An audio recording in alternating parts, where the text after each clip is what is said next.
DC power supply का block diagram. ठीक है, डीसी पावर सप्लाई बोलो या रेगुलेटेड पावर सप्लाई बोलो, एक ही बात है। तो इसमें सबसे पहले हमारे पास लगा होता है ट्रांसफॉर्मर। ट्रांसफॉर्मर क्या काम करता है? वोल्टेज को कम करता है या फिर ज़्यादा करता है। अब तुम्हें पता है कि ट्रांसफॉर्मर में हम कौन सी सप्लाई देते हैं, बीटी में तुमने पढ़ा था एसी सप्लाई। ओके, तो मैंने यहाँ पे सिंगल फेज एसी सप्लाई दे दी।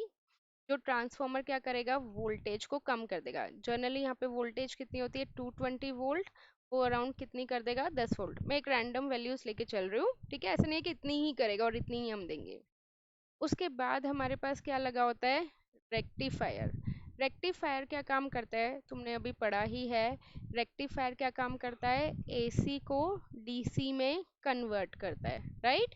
तो हमारे पास क्या आ जाएगा, रेक्टिफायर। रेक्टिफायर से आउटपुट क्या आ जाएगी, रिपल्स की फॉर्म में। पता है ना, रिपल्स आते हैं, और हमें रिपल्स चाहिए होते हैं या नहीं चाहिए होते, बताओ मुझे। नहीं चाहिए होते हैं रेक्टिव रिपल्स।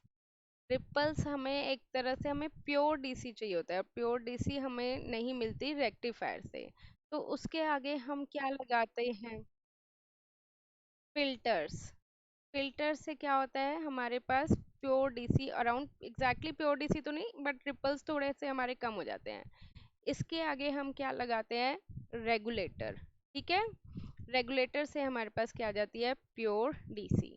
देखो तुम्हारा ये सिंपल किसका एग्जाम्पल है, जो तुम अपना फोन का या लैपटॉप का चार्जर यूज कर रहे हो। तुम अपने चार्जर में कौन सी सप्लाई दे रहे हो, एसी सप्लाई दे रहे हो। कितने वोल्टेज की दे रहे हो, 220 वोल्टेज की दे रहे हो ना। जो सॉकेट है, सॉकेट में सप्लाई कितने वोल्टेज की आती है अपने घरों में, 220 वोल्ट की आती है। वो वोल्टेज उससे क्या कर देता है, ट्रांसफॉर्मर लगा होता है चार्जर में छोटा सा, वो वोल्टेज को कम कर देता है, क्योंकि फोन के चार्जर को या लैपटॉप के चार्जर को 10 से 15 वोल्ट से ज़्यादा नहीं चाहिए होता।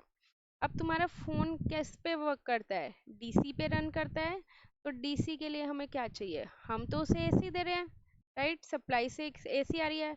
बट फोन को तुम्हारे क्या चाहिए, डीसी चाहिए। तो तुम्हें क्या करना पड़ेगा, एसी को डीसी में कन्वर्ट करना पड़ेगा। अब रेक्टिफायर यूज करके हमारे पास क्या आ जाते हैं, रिपल्स आ जाते हैं। रिपल्स को हमें रिमूव करना है फिल्टर्स यूज करके, और फर्दर रिपल्स रिमूव हो जाएंगे रेगुलेटर यूज करके। Got it.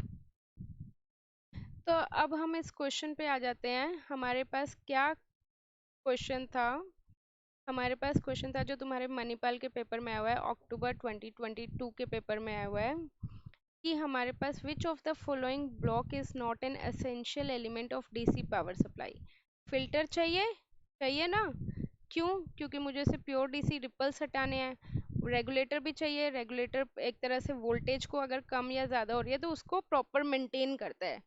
तुमने देखा होगा कि तुम्हारे फ्रिज में या फिर एसी में स्टेबलाइजर लगा होता है, लगा होता है ना। जो स्टेबलाइजर का काम होता है, सेम एग्जैक्टली वही वोल्टेज रेगुलेटर का काम होता है। क्या काम होता है स्टेबलाइजर का, बताओगे मुझे। हम्म,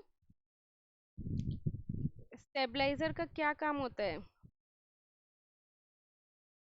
तो हम कितनी भी इनपुट वोल्टेज दे दें, आउटपुट वोल्टेज क्या आएगी, कांस्टेंट। रेक्टिफायर भी चाहिए होता है, तो वही तो एसी को डीसी में कन्वर्ट करेगा। हमारा, हमें क्या नहीं चाहिए, वोल्टेज एम्पलीफायर। अंडरस्टूड।